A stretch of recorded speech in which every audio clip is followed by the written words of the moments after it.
Hi guys, what is going on, and welcome back to another video on Conqueror's Blade. So, I don't know if we would really consider ourselves a Conqueror's Blade news channel, but quite a lot has been happening over the past little week or so, thought it was probably worthwhile just having a little bit of a video covering a few of the changes we've got, gathering a few opinions, and kind of seeing sort of what's been going on. So I kind of wanted to cover, 1, the server merges, 2, the elephant situation, the fact that development's cancelled and the compensation, and we'll probably touch a little bit on Season 7 as that's kind of starting to hot up and we're heading towards getting a little bit more information coming out. So, let's start with the server merges. So it's been announced today, actually at the time that I'm recording this, that EU1 is going to be merging with EU3, and EU2 is going to be merging with EU4.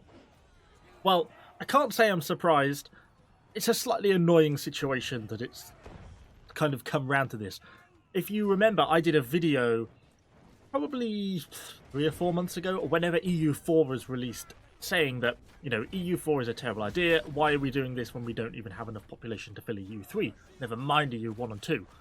And it just seemed like a bit of a silly situation to be in. And I was kind of critical of that at the time. And now we're merging back down from 4 to 2 servers, when it wasn't long ago that we were just creating more and more EU servers. So it seems kind of a silly situation of why did we bother with that when we're now just back to merging them again.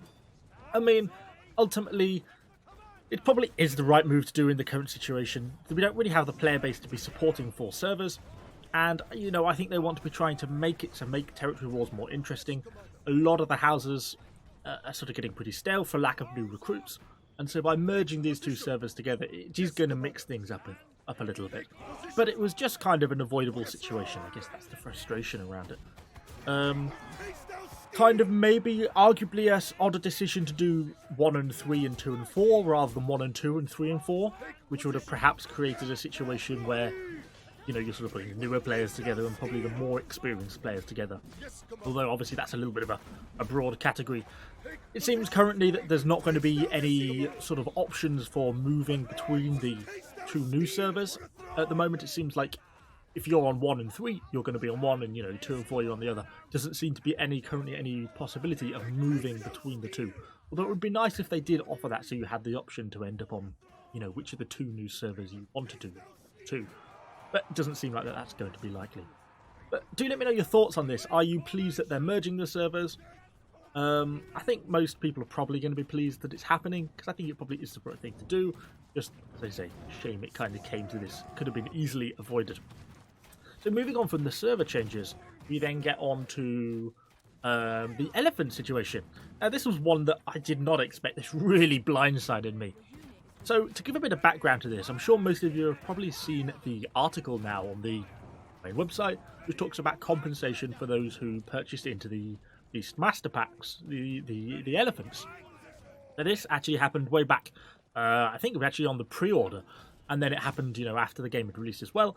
Is that they sold these packs, which basically, you know, you got 7 days premium and 20,000 silver, and you also got, for when it released, an elephant. And they wasn't quite clear, they're called the war elephants, whether that was going to be a skin or whether it was actually going to be a specific unit. And they kind of weren't sure, and it was a little bit all undecided. But I think the idea was in development. They thought it was going to be out within a year or so, and so they kind of did like a pre-order for the elephants. Well, fine, that kind of all makes sense, but long story short, they ended up not being able to produce them. And if you go to the article, it sort of talks about a variety of different reasons and balance issues, and I can kind of understand that. I mean, obviously, I'm sure they deeply regret selling them in the first place because, you know, it's kind of not been in an ideal situation for anyone. But they've obviously been trying to push this along for quite a long time to see if they can get them sorted. They've finally come to the conclusion that they can't, and that it's, you know, kind of game over. So they've drawn a line and basically announced that they cancelled the production of elephants and no further production or development of them is going to happen. Which, fine, kind of makes sense to draw a line in it. But, of course, they now have the situation that they've pre-sold something that they can no longer deliver, so they offered compensation for that. But this is where the interesting thing bits comes in, is that the compensation was extremely generous, which was kind of what was the unexpected part, perhaps. So they offered, if you had brought either the Beast Master Pack or one of the Founder pre-order packs, which contained the elephant, then you got 75,000 sovereigns and 5 years of premium. Or if, like me, you'd got both the Beast Master Pack and the pre-order edition, then you got 100,000 sovereigns and 7 years premium. My premium account now expires in 2028. I mean, it's just crazy. I mean, that's just such a long time. So, yeah, I mean, top kudos for the amount of compensation they gave for this. Really pleased with the amount of compensation we all got. Yeah, just kind of unexpected. I was very surprised. And so that's really not really a particular comment either way. I mean, I think ultimately better to just draw a line under it rather than them continually being asked what's happening with the elephants and is it going to get sorted, etc., etc. They've just kind of made a decision and gone with it. So ultimately, it's probably the right thing for them to do. Very pleased with their level of compensation.